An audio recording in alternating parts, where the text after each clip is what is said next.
ಎಲ್ಲರಿಗೂ ನಮಸ್ಕಾರ. ಇದು ಮೀಡಿಯಾ ವಾಚ್. ನಾನು ಶಶಿಧರ್. ಇವತ್ತಿನ ದಿನ ತಮಗೆಲ್ಲ ಒಳ್ಳೆಯದಾಗಲಿ. ಇದು ಮಾಧ್ಯಮದ ಮೇಲಿನ ಕ್ಷಯಕಿರಣ. ಮಾಧ್ಯಮದಲ್ಲಿ ಬಂದಿರುವ ಮಹತ್ವದ ವಿಚಾರಗಳನ್ನು ತಮ್ಮ ಗಮನಕ್ಕೆ ತರೋದು ಹಾಗೂ ವಿಶ್ಲೇಷಿಸುವುದು ಈ ಮೀಡಿಯಾ ವಾಚ್ನ ಮೂಲ ಉದ್ದೇಶ. ಇವತ್ತು ಪತ್ರಿಕೆಗಳ ಬಗ್ಗೆ ನಾನು ಮಾತನಾಡಲ್ಲ. ಇನ್ನೊಂದು, ಅದು ಶಿವಸುಂದರ್ ಅವರು ಬರೆದ ಒಂದು ಲೇಖನ ಇದೆ, ಬಹಳ ಮಹತ್ವದ ಲೇಖನ. ಅದು ಬಹಳ ಗಂಭೀರವಾದ ವಿಚಾರಗಳನ್ನು ಪ್ರಸ್ತಾಪ ಮಾಡಿದೆ. ಯೂಸ್ವಲಿ ಶಿವಸುಂದರ್ ಅವರು ಅಧ್ಯಯನಶೀಲರು, ಒಳನೋಟ ಇದೆ. ಅವರ ಬರವಣಿಗೆ ಏನಿದೆ ಅದು ಸುಮ್ಮನೆ ಎಲ್ಲೋ ರಸ್ತೆಯಲ್ಲಿ ನೀಡುವ ಹೇಳಿಕೆ ಅಲ್ಲ. ಅದೇ ರೀತಿ ವಾಟ್ಸಪ್ ಯೂನಿವರ್ಸಿಟಿಯ ರೀತಿ ಇದಲ್ಲ. ಅವರು ಇವತ್ತು ನನಗದನ್ನು ಕಳಿಸಿದ್ರು.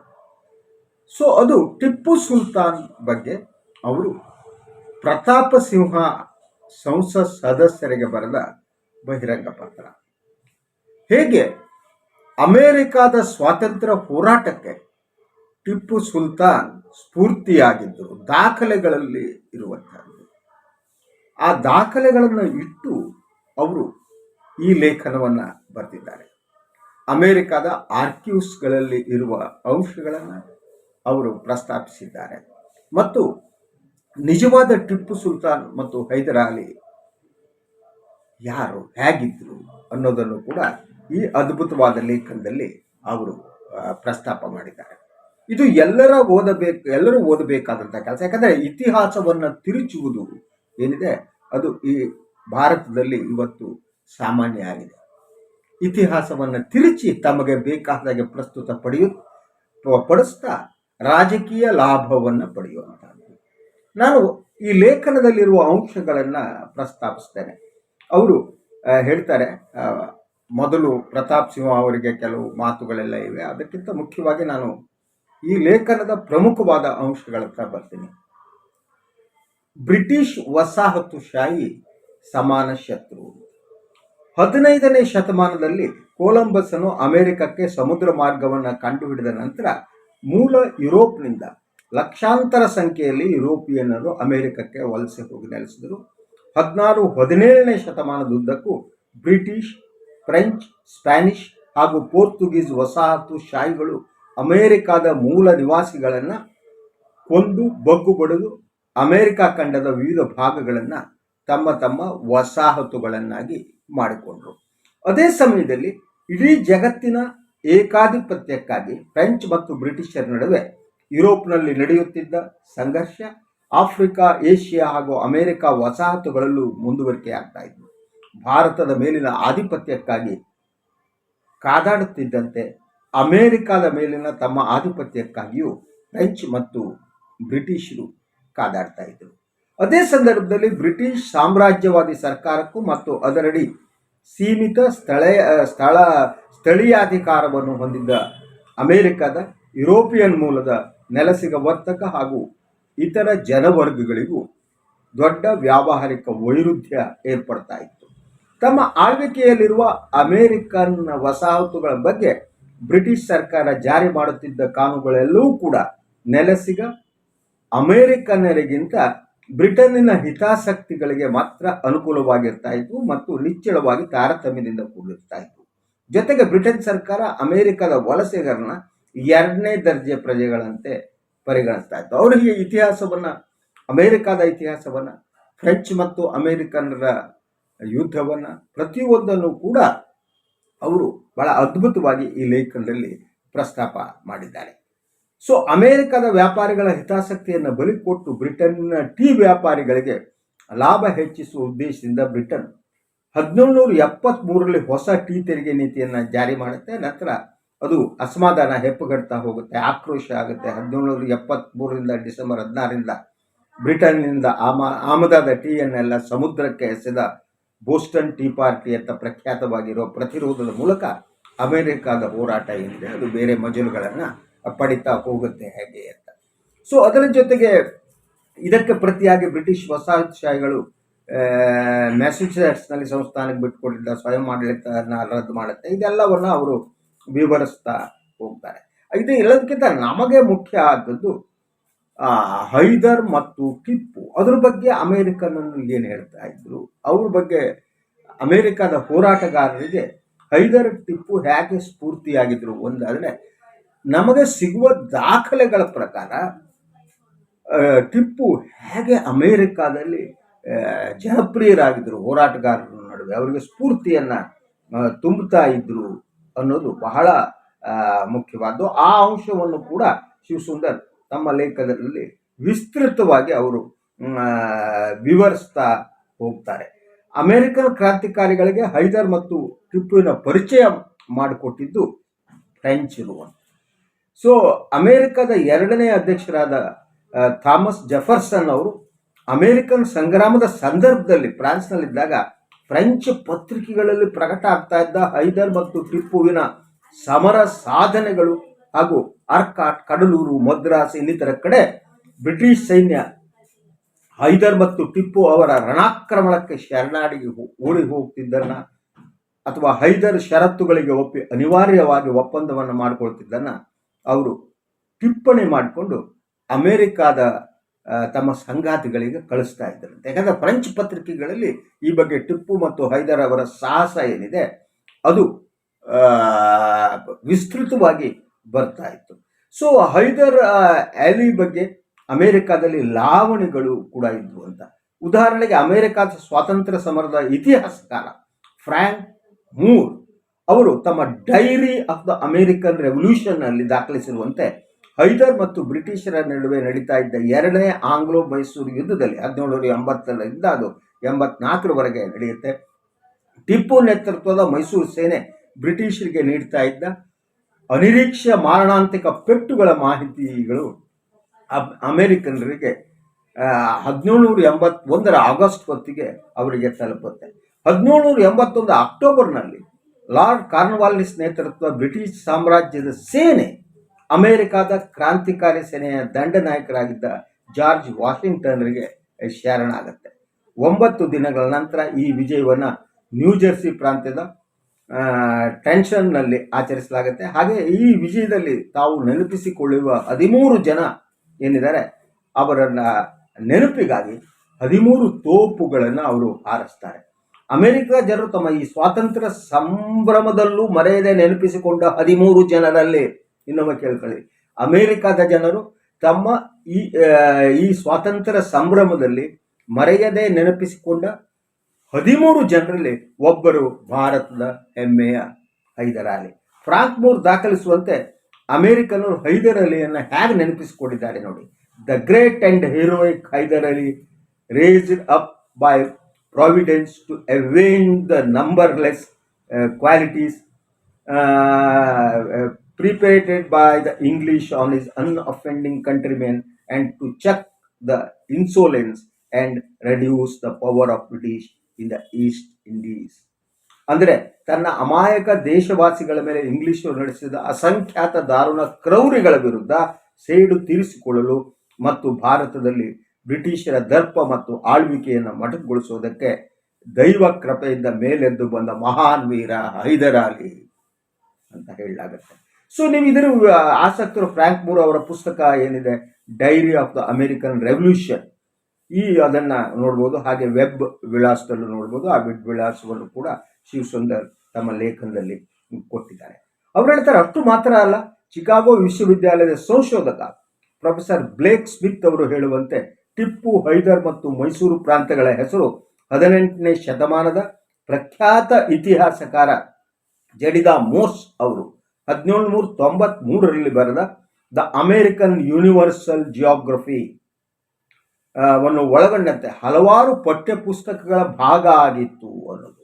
ಅಮೆರಿಕ ಸ್ವಾತಂತ್ರ್ಯ ಸಂಗ್ರಾಮವನ್ನು ಗೆಲ್ಲಬೇಕಂದ್ರೆ ಜಾಗತಿಕವಾಗಿ ಬ್ರಿಟಿಷ್ ಸಾಮ್ರಾಜ್ಯ ಶಕ್ತಿ ಕುಂದಬೇಕು, ಅತ್ಯಗತ್ಯವೆಂದು ಕುಂದಬೇಕು ಅನ್ನೋದನ್ನು ಅರ್ಥ ಮಾಡಿಕೊಂಡಿದ್ದ ಅಮೆರಿಕನ್ ಕ್ರಾಂತಿಕಾರಿಗಳು ಫ್ರೆಂಚ್ನೊಂದಿಗೆ ಮಾತ್ರವಲ್ಲದೆ ಬ್ರಿಟಿಷ್ ಸಾಮ್ರಾಜ್ಯಕ್ಕೆ ನಿಜವಾದ ಸವಾಲಾಗಿದೆ, ಎಲ್ಲರೊಂದಿಗೂ ನೇರ ರಣಮೈತ್ರಿ ಮಾಡಿಕೊಳ್ಳುವ ಒಂದು ಆಸಕ್ತಿಯನ್ನು ಕೂಡ ಪ್ರಕಟಿಸಿದರು ಅನ್ನೋದು ಈ ಲೇಖನದಲ್ಲಿ ನಾವು ನೋಡ್ಬೋದು.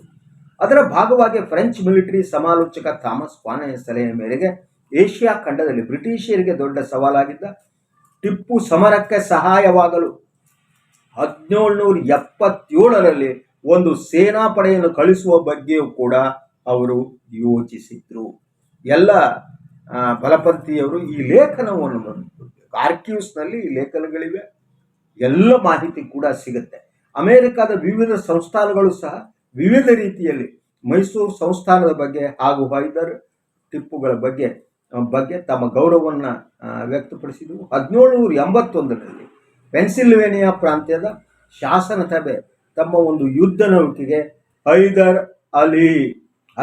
ಆಲಿ ಅಂದರೆ ಮಿತ್ರ ಅಂತ ಹೆಸರಿಟ್ಟು ಕೂಡ ಗೌರವಿಸಿತ್ತು. ಸ್ವಲ್ಪ ಓದ್ರಪ್ಪ ಇತಿಹಾಸನ. ವಾಟ್ಸಪ್ ಯೂನಿವರ್ಸಿಟಿ ಅವರಿದ್ದಾರೆ, ಇದೆಲ್ಲ ದಯವಿಟ್ಟು ದಯವಿಟ್ಟು ಓದಬೇಕು. ಯಾಕಂದರೆ ತಮ್ಮ ಇಡೀ ಮನಸ್ಸಿನಲ್ಲಿ ಒಂದು ರೀತಿ ಭ್ರಮೆಗಳಿದೆ ತಮಗೆ. ಮುಸ್ಲಿಂ ವಿರೋಧ, ಇಸ್ಲಾಮೋಫೋಬಿಯಾ, ಅವನು ಹೈದರ್ ಅಲಿ ಮತ್ತು ಅವರು ಮುಸ್ಲಿಮರಾಗಿದ್ದರು, ಅವರು ದೇಶದ್ರೋಹಿಗಳು ಅನ್ನೋ ಟೈಪ್ ಮಾತಾಡ್ತೀನಿ. ಅಮೆರಿಕದ ಆಕಾರದ ಪ್ರಖ್ಯಾತ ಕವಿ ಹಾಗೂ ಅಮೆರಿಕದ 2ನೇ ಅಧ್ಯಕ್ಷರಾಗಿದ್ದ ಥಾಮಸ್ ಜೆಫರ್ಸನ್ ಅವರ ಮಿತ್ರ ಹೈದರ್ ಅಲಿಯ ಕುರಿತು ನುಡಿ ನಮನವನ್ನು ಮಾಡಿರುವುದು ಸಹ ಅಮೆರಿಕದ ಇತಿಹಾಸದಲ್ಲಿ ದಾಖಲಾಗಿದೆ. From the eastern prince she takes her name, who smith with freedom's sacred flame, unsupplying Britain's brat to shame. So ಹೀಗೆ ನೀವು ಎಲ್ಲ ವಿವರಗಳು ಕೂಡ ನಮಗೆ ಸಿಗ್ತವೆ. ನಿಜವಾಗಿ ಹೈದರ್ ಅಲಿ ಮತ್ತು ಟಿಪ್ಪು ಸುಲ್ತಾನ್ ಹೇಗಿದ್ರು ಅನ್ನೋ ಸತ್ಯವನ್ನು ಅಮೇರಿಕನ್ನರು ಬಯಲು ಮಾಡ್ತಾರೆ. ಆದರೆ ನಾವು ಅವರ ಇಮೇಜನ್ನು ನಾಶಪಡಿಸ್ತಾ ಅವರನ್ನು ಒಂದು ಕೋಮಿಗೆ ಸೀಮಿತಗೊಳಿಸ್ತಾ ರಾಜಕೀಯ ಮಾಡ್ತಾ ಇದ್ದೀವಿ, ರಾಜಕೀಯ ಲಾಭಕ್ಕಾಗಿ. ಹಲವಾರು ಅಮೆರಿಕನ್ ಇತಿಹಾಸಕಾರರು ದಾಖಲಿಸುವಂತೆ ಆಗ ಅಮೆರಿಕನ್ ಯುದ್ಧದಲ್ಲಿ ವಿರೋಚಿತ ಪಾತ್ರ ವಹಿಸಿದ ಹಲವಾರು ಯುದ್ಧ ಕುದುರೆಗಳಿಗೂ ಹೈದರ್ ಹಾಗೂ ಟಿಪ್ಪು ಹೆಸರನ್ನು ಇಡಲಾಗಿತ್ತು. ಇನ್ನೊಂದ್ಸಲ ಕೇಳಿಸ್ಕೊಳ್ಳಿ. ಹಲವಾರು ಅಮೆರಿಕನ್ ಇತಿಹಾಸಕಾರರು ದಾಖಲಿಸಿರುವಂತೆ ಆಗ ಅಮೆರಿಕನ್ ಯುದ್ಧದಲ್ಲಿ ವಿರೋಚಿತ ಪಾತ್ರ ವಹಿಸಿದ ಹಲವಾರು ಯುದ್ಧ ಕುದುರೆಗಳಿಗೂ ಹೈದರ್ ಹಾಗೂ ಟಿಪ್ಪು ಅಂತ ಹೆಸರಿಟ್ಟಿದ್ದಂತೆ. ಕರ್ನಾಟಕದಲ್ಲೂ ಕೂಡ ಶೂರತ್ವಕ್ಕೆ ಟಿಪ್ಪು ಹೆಸರನ್ನು ಇಡುವ ಸಂಪ್ರದಾಯ ಇತ್ತು. ಅದು ನೀವು ನಾಯಿಗಳಿಂದ ಹಿಡಿದಕ್ಕೆಲ್ಲ ಟಿಪ್ಪು ಅಂತ ಹೆಸರಿಡುವುದು ಒಂದು ಹೆಮ್ಮೆಯ ವಿಚಾರ ಆಗಿತ್ತು. ಅದನ್ನು ಕೂಡ ಇವತ್ತು ನಾಶಪಡಿಸಲಾಗ್ತಾ ಇದೆ. ಆದರೂ ಅಮೆರಿಕನರು ಸುಲಭವಾಗಿ ಹೈದರ್ ಟಿಪ್ಪುವನ್ನು ಮರೆಯೋದಿಲ್ಲ. ಅಮೆರಿಕದ ಜಾನ್ ರಸೆಲ್ ಎನ್ನುವ ಪಾದ್ರಿ 1800ರಲ್ಲಿ ಜುಲೈ 4ರಂದು ಅಮೆರಿಕದ ಸ್ವಾತಂತ್ರ್ಯ ಘೋಷಣೆಯ ದಿನಾಚರಣೆಯಂದು ದಿವ್ಯ ಆಶೀರ್ವಾದ ಪ್ರವಚನವನ್ನು ಮಾಡ್ತಾ ಬ್ರಿಟಿಷ್ ಸಾಮ್ರಾಜ್ಯವಾದದ ಅಪಾಯದ ಬಗ್ಗೆ ತನ್ನ ಕೇಳುವರಿಗೆ ಎಚ್ಚರಿಸ್ತಾರೆ. ಹಾಗೆ ತನ್ನ ಪ್ರಾರ್ಥನಾ ಸಭೆಯಲ್ಲಿದ್ದವರಿಗೆ ಟಿಪ್ಪುವಿನ ಸಾವಿನ ಕುರಿತು ಹೇಳ್ತಾ ಟಿಪ್ಪು ಸುಲ್ತಾನರು ಅತ್ಯಂತ ವೀರೋಚಿತವಾಗಿ ತಮ್ಮ ಸ್ವಾತಂತ್ರ್ಯವನ್ನು ಕಾಪಾಡಿಕೊಳ್ಳಲು ಹೋರಾಡುತ್ತಾ ಒಬ್ಬ ನಿಜವಾದ ರಾಜರಿಗೆ ತಕ್ಕುದಾದ ಸಾವನ್ನ ಅಪ್ಪಿದರು ಅಂತ ಆ ಫಾದರ್ ತಿಳಿಸ್ತಾರೆ. ದಯವಿಟ್ಟು ಇದನ್ನು ಓದಿ, ಅದರ ಲಿಂಕ್ಗಳು ಇನ್ನೊಂದು ಇದೆ. ಸೊ ಅಮೆರಿಕದ ಆರ್ಕಿವ್ಸ್ನಲ್ಲಿ ಈ ಹೈದರ್ ಮತ್ತು ಟಿಪ್ಪು ಅವರ ಕುರಿತ ಹಲವು ವಿಚಾರಗಳಿವೆ, ನೆನಪುಗಳಿವೆ. ಒಂದೆಡೆ ಭಾರತದಲ್ಲಿ ಹೈದರ್ ಮತ್ತು ಟಿಪ್ಪು ಅವರ ನೆನಪುಗಳನ್ನು ವಿಲೀನಕರಿಸುವ ಅಥವಾ ಅಳಿಸಿಬಿಡುವ ಕುತಂತ್ರಗಳು ಮತ್ತು ರಾಜತಂತ್ರಗಳು ನಡೀತವೆ. ಆದರೆ ಅಮೆರಿಕಾದಲ್ಲಿ ನಿರುದ್ದೇಶವಾಗಿ ಹೈದರ್ ಮತ್ತು ಟಿಪ್ಪು ಅವರ ನೆನಪುಗಳ ಆರ್ಕಿವ್ ಆಗ್ತಾ ಇದೆ. ಅವರು ಅದನ್ನು ಮಾಡ್ತಾನೂ ಇದ್ದಾರೆ. 2010ರಲ್ಲಿ ಅಮೆರಿಕದ ನ್ಯಾಷನಲ್ ಆರ್ಕಿವ್ಸ್ ಮತ್ತು ಯೂನಿವರ್ಸಿಟಿ ಆಫ್ ವರ್ಜಿನಿಯಾಗಳು ಅಮೆರಿಕ ಸಂಸ್ಥಾನದ ಪಿತಾಮಹರುಗಳಿಗೆ ಸಂಬಂಧಪಟ್ಟ ಐತಿಹಾಸಿಕ ದಾಖಲೆಗಳನ್ನು ಸಾರ್ವಜನಿಕಗೊಳಿಸುವ ಒಂದು ವೆಬ್ಸೈಟನ್ನು ರೂಪಿಸಿದ್ದಾರೆ. ಅದರಲ್ಲಿ ಅಮೆರಿಕದ ಸ್ವಾತಂತ್ರ್ಯ ಹೋರಾಟ, ಅಮೆರಿಕದಲ್ಲಿ ಹೇಗೆ ಕ್ರಾಂತಿಕಾರಿಗಳಿಗೆ ಟಿಪ್ಪು ಮತ್ತು ಹೈದರ್ ಅಲಿ ಸ್ಫೂರ್ತಿಯಾಗಿದ್ದರು ಅನ್ನುವ ಅಂಶಗಳನ್ನು ಕೂಡ ನೀವು ಅದೆಲ್ಲ ಗಮನಿಸ್ಬೋದು. ಸೊ ಅಮೆರಿಕದ ಸ್ವಾತಂತ್ರ್ಯ ಹೋರಾಟದ ಕ್ರಾಂತಿಕಾರಿಗಳು ಹಾಗೆ ಅಮೆರಿಕದ ಪ್ರಾರಂಭಿಕ ಕಾಲದ ಅಧ್ಯಕ್ಷರುಗಳಾದ George Washington, Benjamin Franklin, Thomas Jefferson, Alexander Hamilton ಮತ್ತು ಜೇಮ್ಸ್ ಮಾಡಿಸನ್ ಹಾಗೂ ಇನ್ನಿತರುಗಳು ಕ್ರಾಂತಿ ಕಾಲದಲ್ಲಿ ಹಾಗೂ ಆ ತರುಣದಲ್ಲಿ ಪರಸ್ಪರದ ಬರೆದ ಪತ್ರಗಳಿವೆ. ಬೇರೆ ಬೇರೆಯವರು ಈ ಮಹನೀಯರುಗಳಿಗೆ ಬರೆದ ಪತ್ರಗಳನ್ನು ಈ ಒಂದು ಆರ್ಕಿವ್ಸ್ನಲ್ಲಿ ಅಪ್ಲೋಡ್ ಮಾಡಲಾಗಿದೆ. ಇದರಲ್ಲಿ ಅಮೆರಿಕದ ಕ್ರಾಂತಿಯ ಸಂದರ್ಭದಲ್ಲಿ ಮೈಸೂರಿನ ಹೈದರ್ ಅಲಿ ಮತ್ತು ಟಿಪ್ಪು ಸುಲ್ತಾನರ ಬಗ್ಗೆ, ಅವರ ಸಮರ ಸಾಧನೆಗಳ ಬಗ್ಗೆ ಹಾಗೂ ಅವುಗಳ ಚಾರಿತ್ರಿಕ ಮಹತ್ವದ ಬಗ್ಗೆ ಅವುಗಳ ಪತ್ರ ಸಂವಾದವನ್ನು ದಾಖಲಿಸಲಾಗಿದೆ. ಆ ಪತ್ರ ಸಂವಾದ ಕೂಡ ಅಮೆರಿಕದ archives.government ಏನಿದೆ ಅದರಲ್ಲಿ ನೀವು ನೋಡಿದರೆ ಅದನ್ನು ತಾವು ಓದಬಹುದು, ತಿಳ್ಕೋಬಹುದು. ಇದೆಲ್ಲವನ್ನು ಅತ್ಯಂತ ಜತನದಿಂದ ಹಾಗೂ ಅಕಾಡೆಮಿಕ್ ಶಿಸ್ತಿನಿಂದ ವಿದ್ವತ್ಪೂರ್ಣ ಅಧ್ಯಯನ ಮಾಡಿರುವ ತುಮಕೂರು ಮೂಲದ ಸಂಶೋಧಕ ಅಮೀನ್ ಅಹಮದ್ ಅವರು ಅವಳ ಬಗ್ಗೆ ಸಂಕ್ಷಿಪ್ತ ವಿವರವನ್ನು ಕೊಟ್ಟಿದ್ದಾರೆ. ಅದನ್ನು ಕೂಡ ತಾವು ವೆಬ್ ವಿಳಾಸದಲ್ಲಿ ನೋಡ್ಬೋದು. ಈ ಕೆಲವು ಪತ್ರೋತ್ತರ ದಾಖಲಾದ ಅಂದಿನ ವಿದ್ಯಮಾನಗಳು ಹೇಗಿತ್ತು ಹಾಗಿದ್ರೆ ಶಿವಸುಂದರ್ ಅದನ್ನು ಕೂಡ ಹೇಳ್ತಾ ಹೋಗ್ತಾರೆ. 1781 ಅಮೆರಿಕಾದ ಕ್ರಾಂತಿಕಾರಿಗಳು ಆಂಗ್ಲೋ ಮೈಸೂರು ಯುದ್ಧದ ಬಗ್ಗೆ ತೀವ್ರವಾದ ಕುತೂಹಲದಿಂದ ಪತ್ರ ವ್ಯವಹಾರ ಮಾಡಿದ್ದಾರೆ. ಈ ಯುದ್ಧದಲ್ಲಿ ಬ್ರಿಟಿಷರು ಸೋಲಬೇಕೆಂಬ ಬಲವಾದ ಆಸೆ ಹಾಗೂ ಭರವಸೆಗಳನ್ನು ಕೂಡ ನೀವು ಅದರಲ್ಲಿ ನೋಡ್ಬೋದು. 1781ರಲ್ಲಿ ಏಪ್ರಿಲ್ 4ರಂದು ಬ್ರಸೆಲ್ಸ್ನಿಂದ ಜಾನ್ ಅಡಮ್ಸ್ಗೆ ಪತ್ರ ಬರೆಯುವ ಎಡ್ಮಂಡ್ ಜೆನ್ಸಿ ಅವರು ಬ್ರಿಟಿಷರ ವಿರುದ್ಧ ಹೈದರಲ್ಲಿ ನಡೆಸುತ್ತಿದ್ದ ಸಮರದ ಕೂಲಂಕುಷವಾದ ವಿವರಗಳನ್ನು ನೀಡ್ತಾರೆ. ಅದರಲ್ಲಿ ಅವರು ಬ್ರಿಟಿಷ್ ಪತ್ರಿಕೆಯೊಂದರಲ್ಲಿ ವರದಿಯನ್ನು ಉಲ್ಲೇಖಿಸ್ತಾ ಹೈದರಲ್ಲಿಯು 80,000 ಬಲದ ಅಶ್ವಪಡೆಯ ಆರ್ಕಾಟನ್ನು ಮುತ್ತಿಗೆ ಹಾಕಿರುವ ಬಗ್ಗೆ ವಿವರವಾಗಿ ನೀಡುತ್ತಾರೆ. ಹಾಗೆಯೇ ಈ ಕದನದಲ್ಲಿ ಬ್ರಿಟಿಷ್ ಸೇನೆಯ ಕರ್ನಲ್ ಬೇಲಿ ಹಾಗೂ ಕರ್ನಲ್ ಫ್ಲೆಚರ್ ಸಂಪೂರ್ಣವಾಗಿ ಸೋತು 400 ಯುರೋಪಿಯನ್ ಮತ್ತು 4,000 ಭಾರತೀಯ ಸಿಪಾಯಿಗಳು ಸತ್ತು ಸ್ವಲ್ಪದಲ್ಲೇ ಕರ್ನಲ್ ಮುನ್ರೋ ತಪ್ಪಿಸಿಕೊಂಡು ಮದ್ರಾಸ್ಗೆ ಪಲಾಯನ ಮಾಡಿದ್ದರ ಬಗ್ಗೆ ಕೂಡ ಹಾಗೂ ಹೈದರಾಲಿ ಸೈನ್ಯಕ್ಕೆ ಆಗಿರುವ ಭೌಗೋಳಿಕ ವಿಜಯದ ಬಗ್ಗೆ ಸಂತಸದಿಂದ ದಾಖಲಾಗಿರುವ ವಿವರಗಳು ಕೂಡ ಅಲ್ಲಿವೆ. ಯಾಂಡಾಲ್ಫ್ ಅವರು 1775ರಲ್ಲಿ ಜಾರ್ಜ್ ವಾಷಿಂಗ್ಟನ್ ಅವರ ಆಪ್ತ ಸೇನಾಧಿಕಾರಿಯಾಗಿದ್ದರು ಮತ್ತು ಥಾಮಸ್ ಜೆಫರ್ಸನ್ ಅವರ ನಂತರ 1794ರಲ್ಲಿ ಅಮೆರಿಕದ 2ನೇ ಸೆಕ್ರೆಟರಿ ಆಫ್ ಸ್ಟೇಟ್ ಆಗಿರ್ತಾರೆ. ಸೊ ಜಾನ್ ಕ್ವಿನ್ಸಿ ಅಡಮ್ಸ್ ಅವರು 1825ರಲ್ಲಿ ಅಮೆರಿಕದ 6ನೇ ಅಧ್ಯಕ್ಷರಾಗ್ತಾರೆ. ಈ ವಿವರಗಳನ್ನು ಅವರು ಕೊಡ್ತಾ ಹೋಗ್ತಾರೆ ಯಾರ್ಯಾರ್ದು ಏನು ಅಂತ. ಕೆಲವು ದಿನಗಳ ನಂತರ 1782ರ ಜೂನ್ 25ರಂದು ಜೇಮ್ಸ್ ಮ್ಯಾಡಿಸನ್ ಅವರು ಫಿಲಿಡೆಲ್ಫಿಯಾದಿಂದ ರಯಾಮ್ಸಾಫ್ ಅವರಿಗೆ ಬರೆದ ಪತ್ರದಲ್ಲಿ ಹೈದರ್ ಅಲಿ ಅವರು ಇಂಗ್ಲಿಷ್ ವಿರುದ್ಧ ಗಳಿಸುತ್ತಿರುವ ವಿಜಯದ ಬಗ್ಗೆ ಹೆಮ್ಮೆಯಿಂದ ಪ್ರಸ್ತಾಪಿಸ್ತಾರೆ. ಮ್ಯಾಡಿಸನ್ ಅವರು 1809ರಲ್ಲಿ ಅಮೆರಿಕದ 4ನೇ ಅಧ್ಯಕ್ಷರಾಗ್ತಾರೆ. ಸೊ ಇದನ್ನೆಲ್ಲ ಗಮನಿಸಿದರೆ ಟಿಪ್ಪು ಸುಲ್ತಾನದ ಅವರ ಬಗ್ಗೆ ಹೈದರ್ ಅಲಿ ಬಗ್ಗೆ ಅಮೆರಿಕದ ಕ್ರಾಂತಿಕಾರಿಗಳಿಗೆ ಎಂತಹ ಗೌರವ ಇದೆ ಅನ್ನೋದನ್ನು ತೋರಿಸುತ್ತೆ. ಹಾಗೆಯೇ ಈ ಕ್ರಾಂತಿಕಾರಿಗಳು ಹೇಗೆ ಟಿಪ್ಪು ಮತ್ತು ಹೈದರ್ ಅಲಿಯಿಂದ ಸ್ಫೂರ್ತಿ ಪಡೆದರು ಅನ್ನೋದನ್ನು ಕೂಡ ಅವರು ವಿವರಿಸ್ತಾರೆ. ಇದು ಹೇಳಿದ ಮೇಲೆ ಕೆಲವು ಪ್ರಶ್ನೆಗಳನ್ನು ಶಿವಸುಂದರ್ ತಮ್ಮ ಲೇಖನದಲ್ಲಿ ಕೇಳ್ತಾ ಹೋಗ್ತಾರೆ.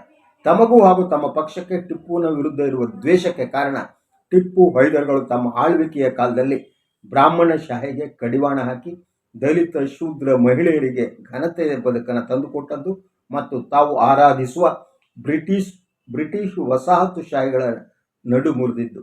ಅದೇ ಬ್ರಾಹ್ಮಣಶಾಹಿ ಹಾಗೂ ಸಾಮ್ರಾಜ್ಯಶಾಹಿ ಗುಲಾಮಿತನವನ್ನು ಮೈಗೂಡಿಸಿಕೊಂಡಿರುವ ತಮ್ಮಂಥ ಶೂದ್ರ ನವ ಬ್ರಾಹ್ಮಣರು ಟಿಪ್ಪುವನ್ನು ದುರಳೀಕರಿಸುವ ಮೂಲಕ ಗುಲಾಮಿತನವನ್ನು ಮುಂದುವರಿಸ್ತಿದ್ದೀರಿ.